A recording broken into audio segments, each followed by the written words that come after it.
Hi, and welcome to the 10 Tampa Bay News Weekend Review, your essential weekly news roundup. I'm Courtney Robinson. Over the next 30 minutes, we are bringing you important and in-depth stories from across Tampa Bay. We start on Monday when Florida's top brass announced one of the largest and most successful child recovery operations. More than 100 missing children, many of them trafficked or abused, are now safe, and almost half were found right here in Tampa Bay. 10 Tampa Bay News reporter Eric Glasser gives you a closer look at Operation Home for the Holidays. Well, officials say this was an unprecedented collaboration. Hundreds of investigators, advocates, and agencies all working together for 2 weeks. 122 missing children found. Many of them, they say, had endured unimaginable abuse. Operation Home for the Holidays stretched across Tampa Bay, Orlando, Jacksonville, and Central Florida. More than 200 partners involved, federal, state, local, 25 nonprofit groups. Analysts spent months working with the National Center for Missing and Exploited Children to find the kids, some as old as 17 and as young as just 2. Tampa Bay saw the largest number, 57 children recovered. Orlando, 14, Jacksonville, 22, Fort Myers, 29. In each case, a team of counselors, specialists, and medical workers were also on hand, making sure that every child had continued support after being located. I can't think of a more vulnerable group of people than our kids that are out here in Florida and that are missing. They are preyed upon by people who want to do bad things. They convince them of a reality that's going to keep them safe, but it's not real. And they're put into a life of servitude. Many of them are. And now, these kids are not. Officials say so far 6 adults have been arrested, each facing charges ranging from lewd and lascivious behavior to sexual battery. And more arrests, they say, are expected. In Tampa, Eric Glasser, 10 Tampa Bay News. The U.S. Marshals Service says the Tampa Bay region saw the most recoveries thanks to coordination between local agencies. They hope that will serve as a blueprint for similar missing child recovery missions in other parts of the state and across the country. Calls for transparency Monday after a weekend shooting in Ybor City led to the death of a local DJ. Diedrich Sykes was shot near the intersection of East 5th Avenue and North 22nd Street. At first, police said they would not release the shooter's identity to, quote, ensure the integrity of the investigation. 10 Tampa Bay News reporter Miguel Octavio spoke with friends and supporters of Sykes as they demanded answers. We are concerned about our children. It wasn't a big crowd gathered outside Tampa Police headquarters. Shocked is an understatement. But their message couldn't have been louder. The bottom line is we just want to know who killed that man. Friends and loved ones of DJ Sykes say he wasn't the type to cause an argument. Everybody loves him. His nickname is Shy Guy for a reason. Wow. So it's not adding up. Ashley Gooden says she's known him for years. Never seen him angry, never heard him raise his voice. He's always mild-mannered, cool, calm, collective. Among those also calling for transparency, Pastor Elvis Pickett, the former Tampa City Council candidate accused of pulling out his gun at a candidate forum and claiming self-defense. We should know. And for this to be covered up this long, it is absolutely appalling. Detectives say they're working closely with Sykes' family to determine the order of events. Police say the unnamed male shooter remained on scene, claimed self-defense, and did not show signs of impairment. He's never raised his voice. DJ Shy Guy is literally who he is. Still, some of Sykes' friends here say they don't understand why the shooter's name isn't being shared. Shy Guy is no longer here. We're his voice. La Maria Schmidt's daughter, Savannah, was shot and killed in 2021. Tonight, she says they just want a name. I wanted to put a face with that murderer and see who took my daughter's life for no reason. And I feel like by doing this, hopefully DJ Shy Guy get the justice he deserves. That was Miguel Octavio reporting. On Friday, Tampa police announced the arrest of this man right here, 31-year-old Joel Moreno Cobo. He's facing a second-degree murder charge for the death of Diedrich Sykes. Witnesses told investigators Sykes stepped out of his car, and within seconds, they say they heard gunfire and saw him fall. Cobo claimed self-defense. Witnesses insist Sykes wasn't armed and did not threaten him. On Friday, the University of South Florida's police department announced plans to pursue hate crime charges against 2 men seen on video taunting Muslim students during prayer. Investigators say they've identified 2 out of the 3 people seen on that video. One man, Christopher Vochuk, is from Waco, Texas. The other man is Richard Penskowski from Canyon, Oklahoma. USF police are still working to identify the 3rd man in that video. 10 Tampa Bay News reporter Angelicia Bruton spoke with those students on Friday and shares the steps they say are needed for a safer campus. USF students with the Muslim Student Association say that they do not feel safe after they were approached by 3 men while praying on campus earlier this week. They say they now have several demands for the university to address their safety concerns. Students say what happened to them was disgusting and cannot happen again. We have always had the security of being able to practice our faith and the right to practice our faith in peace. I am genuinely terrified for the America that my children might have to grow up in if this doesn't stop today, and it doesn't stop now. One by one. Every Muslim has the right to pray wherever. Officials shared their thoughts on a video showing 3 men approaching the students during early morning prayers Tuesday. I am a Christian, and nowhere where I read in my Bible where Jesus threatened or intimidated persons who were practicing their faith or their belief. Angelicia Bruton, 10 Tampa Bay News. Serious consequences tonight for a Pasco County man accused of unlicensed contracting and taking tens of thousands of dollars for jobs he never finished. 10 Investigates' Emerald Morrow has been tracking the case since a viewer came forward, and she shows you why you still need to be on guard. The story ended without closure. Mr. Wallace, are you going to continue to do business without a license? So let's pause and go back. We were on a mission to track down Jason Wallace. The Pasco County man was faced with criminal charges across 2 counties where prosecutors accused him of unlicensed contracting and stealing from the elderly. Jason technically owes me about $47,250. Almost $70,000. Now, 10 Investigates has learned in Pasco County, Wallace has been found guilty on 5 criminal charges and ordered to pay $140,000 in restitution for 2 different cases. Also, the Department of Business and Professional Regulation did their own investigation, and after our first story aired, charged him with unlicensed contracting and fined him an extra $6,000. I felt like I received justice from my case against Jason Wallace. I just want to thank you and Channel 10 for picking up this story. Wallace still has a case in Hillsborough County. Our house was to the studs, and that's my late brother that. Dolores Hilliard said she drained an inheritance to pay Wallace for home renovations he started but never finished. Like every 3 days, he was wanting money for this, money for that, and we were giving it to him. Good morning, Your Honor. Dirk Weed on behalf of Jason Wallace. We were there for his last court date in October, and so was Mrs. Hilliard, but Wallace did not show. I think he's a coward in every way in action, not just a fraud, but actually a coward with what he did, and to all of us, the victims, and to myself.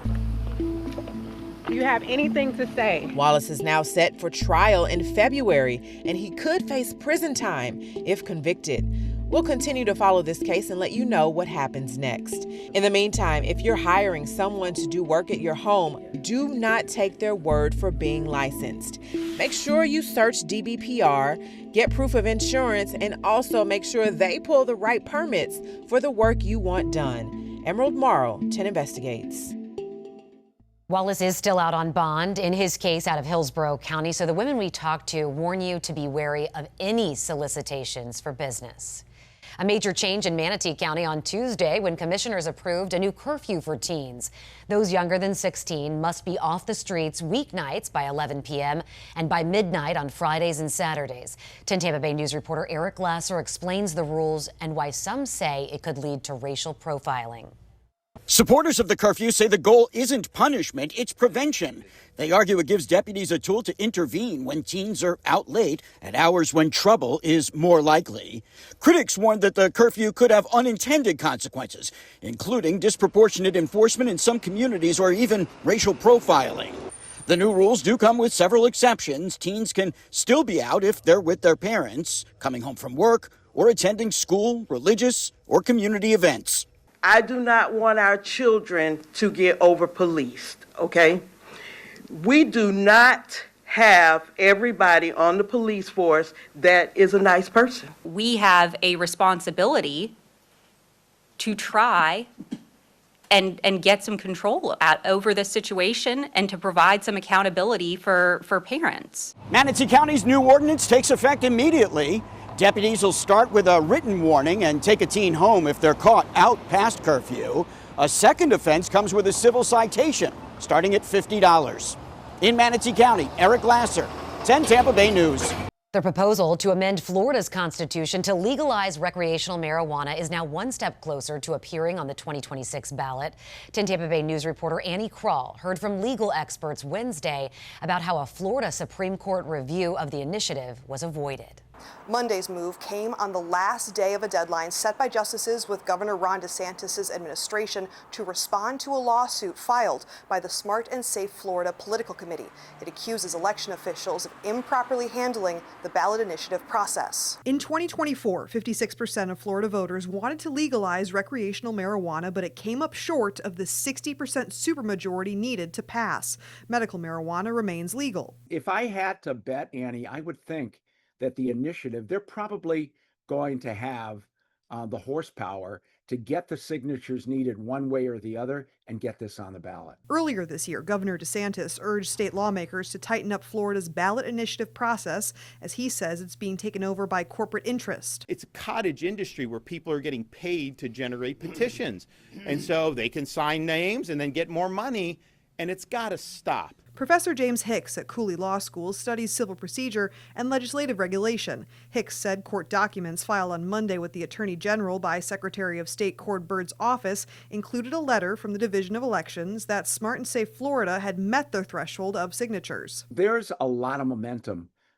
There's a lot of money, obviously, behind the legalization movement because, marijuana has been a big money industry, obviously, in a lot of other states. Smart and Safe now faces a February 1st deadline to collect more than 880,000 valid signatures to allow their proposal about recreational marijuana use on the November 2026 ballot. Reporting in Hillsborough County, Annie Krall, 10 Tampa Bay News. More than 75% of those required valid signatures have been submitted as of Tuesday morning. Governor Ron DeSantis continues to advocate against third parties collecting signatures and instead requiring voters to turn in signed petitions directly at a supervisor of elections office or by mail. The ballot is set for the special election to fill the vacant state Senate District Seat 14 that covers parts of Hillsborough County, which includes South and West Tampa. It's an office left unfilled after former Senator Jay Collins became lieutenant governor in August. 10 Tampa Bay News reporter Kristen Barbarisi shows you who's running and how the timing of this election worked out. This special election will not require a primary. There's one Republican and one Democrat on the ballot, so voters will head to the polls on March 24th. The candidates are Republican State Representative Josie Tomkow. She's a cattle rancher and has served in the House since 2018. She resigned from her seat representing Polk County to run in this Senate race. The other candidate is Democrat and Tampa resident Brian Nathan, a Navy veteran and leader of the International Brotherhood of Electrical Workers Union. The timing of this election is controversial because it takes place 11 days after the regular legislative session ends. Governor Ron DeSantis waited weeks before announcing the dates, prompting the ACLU of Florida to sue, arguing he violated state law by delaying a special election and leaving the district without representation heading into the 2026 season. The last date to register to vote in this election is February 23rd, and early voting will begin on March 14th. Reporting in Tampa, Kristen Barbarisi, 10 Tampa Bay News. Redevelopment plans withdrawn on Friday. Owners of a marina in Tierra Verde told 10 Tampa Bay News they are no longer moving forward with a plan to turn it into one of the largest boat storage facilities in the country. 10 Tampa Bay News reporter Chris Hurst went to Tierra Verde to speak with people who fought hard against these expansion plans. Holy cow! Steps from the current marina. Happy hour started early for opponents of its redevelopment. Surprised, happy, shocked. Not shocked. I shouldn't have even said shocked. Not shocked at all. This was just Why? Why not shocked? Because this was just meant to be. Just this week, more than 100 people met to strategize, speaking to St. Pete's Development Review Commission. We're hearing from all the people in the community. While marina owner Greenleaf Capital said they were full steam ahead to double the dry boat slips to more than 700, making it the second largest of its kind in the country. I think there's a lot of positives that will be able to be taken away from this project. But then this afternoon, Greenleaf told the city and us it's withdrawing its application for approval before the DRC in order to revisit the project's height and intensity, adding this direction reflects what we heard clearly during multiple resident and community association meetings. Cake is baked is what they said. Isn't the cake already baked? And no, it wasn't. We still can't. What are we going to do? Give up? Saying all along they welcome redevelopment as long as there's community input. They hope to work with Greenleaf to come up with a different plan. I would like to make this a win-win for the community and for Greenleaf. If they want to reach out to us and talk to us, we'd be more than willing to sit down and talk to them. That was Chris Hurst reporting. Kroger confirmed on Tuesday its plans to close facilities in Florida. Tampa Bay residents will have until the end of January to order from the grocery chain. 10 Tampa Bay News reporter Angelicia Bruton spoke to one person who says this announcement is a major loss for the community. Right now, Tampa Bay residents say they're receiving emails from Kroger saying that they'll no longer be delivering groceries in this area. Many say they're disappointed to see another affordable option disappear. The concern for me is it feels like affordability is like slipping out of our fingers right now. Ellie Baggett says she just placed a delivery order on Tuesday, and 2 hours later, she received this email. It says, as we assessed our services, we have decided to suspend operations in your area. For me, I work a lot, and it's really difficult to try to get to the grocery store when it's not packed with people or remember everything on my list. So being able to order online, you can really manage your budget. Baggett has been using Kroger services for over a year. She says the prices are unmatched at a time when finding affordable groceries is tougher than ever. I just got a 20-pound turkey for $10. So it makes Thanksgiving affordable. Kroger is closing 3 fulfillment centers, one being in Lake County. It says it will keep locations open where the demand is high. Kroger believes closing locations will improve its profitability by $400 million by 2026. It's so easy and convenient. It's sad that it's going away. Kroger says you can still receive delivery orders through the end of January. In Tampa, Angelicia Bruton, 10 Tampa Bay News. Food banks and shelters across Tampa Bay are overwhelmed. Many say demand is up 40% from last year, and other agencies are at capacity. 10 Tampa Bay News reporter Asha Patel showed you on Wednesday what's driving the surge. The Salvation Army says that they are maxed out and have been for a while. All 350 of their beds are full, and they've been serving 1,000 meals a day.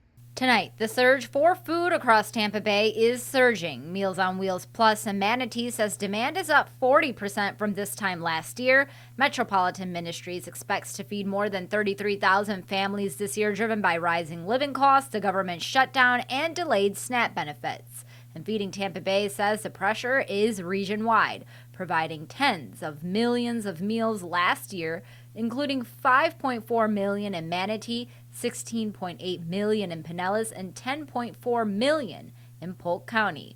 Organizers say demand is outpacing resources, and they're working to keep families fed. The reality is the number of folks seeking our services every single day has gone up by 30% over the last year, closer to 40% over the last 2 years. We know things are a little bit more expensive. If you go into a store to buy a new toy, toys are not cheap. And clothing, they're not either, and certainly food.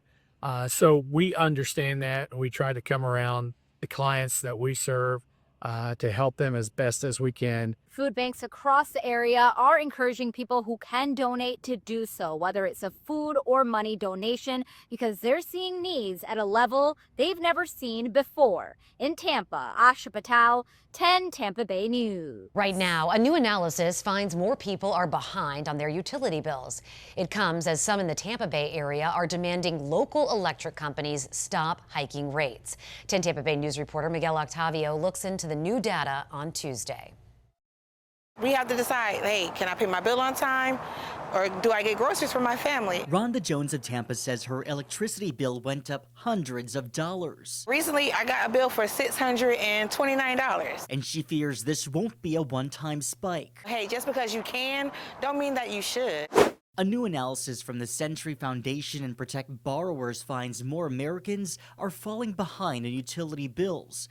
Past due balances climbed nearly 10% between April and June of this year compared to last. That's about $789 more per household. Floridians are paying some of the highest energy bills in the country. Isabella Moeller with Food and Water Watch says the data doesn't surprise her. The analysis also shows monthly energy bills climbed about 12% over that same period. Our state legislators can be rallying around this issue and passing affordable energy legislation. No more oil spill! This month, Jones joined a rally against Tampa Electric's latest rate hike request. TECO says the increase is needed to improve reliability and resilience amid stronger storms and record heat. So concerned because at the end of the day, all they're caring about is their profit margin. But Jones says customers are paying the price. We have to live here. This is our community. In Tampa, Miguel Octavio, 10 Tampa Bay News. State regulators approved a 4-year rate plan on Thursday that will cost Florida and Power Light customers billions more in the years ahead.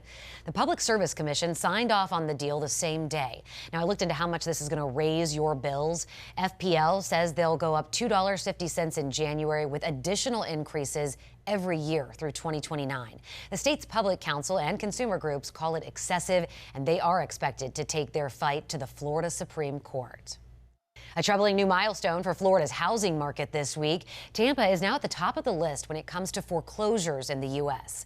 New data shows climbing costs and falling home values mean more local homeowners are slipping into financial distress. 10 Tampa Bay News reporter Eric Glasser looks into a possible solution. Well, the numbers are stark. Tampa now leads all major metro areas in the country for foreclosure filings, with 1 out of every 1,373 homes receiving a notice in October. These are from Wells Fargo. Folks like Kathy and Joe Cavalieri know the shock and pain of foreclosure. This has been like the center of our family. All holidays, all get-togethers, and it was going to be gone within days. The Cavalieris worked out a solution to keep them in their home, but the latest national report from property data collector Adam shows foreclosures rising for the 8th straight month. Florida with the highest foreclosure rate in the country, and Tampa the highest in the state. And the reality is we're having a pullback. There's some softening in the market. Tampa real estate broker Kristen Fidel says one major factor is the market boom that Tampa saw from 2020 to 2023. Many assumed soaring prices would continue. Instead, now they're running into that difficulty of getting out of that home at break even, and they're maybe having to go into a foreclosure or a short sale. Hardest hit, folks like the Cavalieris, retirees on a fixed income. Not only do we have housing prices going up, but we also have HOA fees going up. We have insurance fees going up. All of these things are going to make it harder and harder to have affordable housing. Still, for those on the brink of foreclosure, experts say work with your bank or lender. Because they have their own sort of forgiveness and grace programs to address some of these hardship cases, and even if it's just temporary.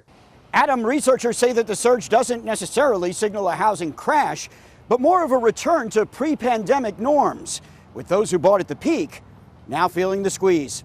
In Tampa, Eric Glasser, 10 Tampa Bay News. On Tuesday, dozens of Allegiant Air pilots protested at St. Pete Clearwater International Airport. The crowd demanded fair contracts. 10 Tampa Bay News reporter Andy Payton explains what they call fair. Yeah, that's right. These pilots have authorized a strike, but just to be clear, they are not on strike.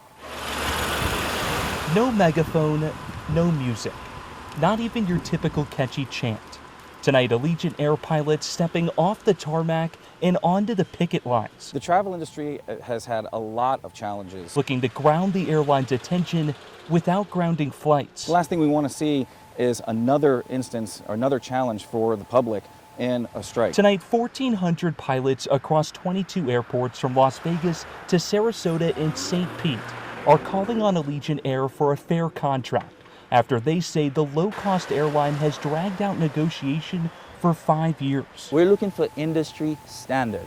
We're not looking for anything more, anything less. Pilots like Adeli Plenderlith tell me they don't think they're asking for much. No. But that they're making 50% less than their We peers. just want what everyone else has. Allegiant saying they've met that request, telling 10 Tampa Bay News in a statement that they've offered the pilots a competitive package that includes an immediate 50% average increase in hourly wages that scales up to 70% over 5 years. But what they're not saying is that compensation that they've asked for comes with us flying more hours and having fewer days off. Tonight, no delays, no cancellations. 97% of our pilot group has voted on a strike. But a warning, those impacts could be coming. Nobody wants a strike. We don't want to strike, the community doesn't want to strike, and management doesn't want to strike. Now, there's no timeline right now on when a strike could happen. Despite these pilots authorizing one, they would still need the approval from the National Mediation Board in Washington to do so.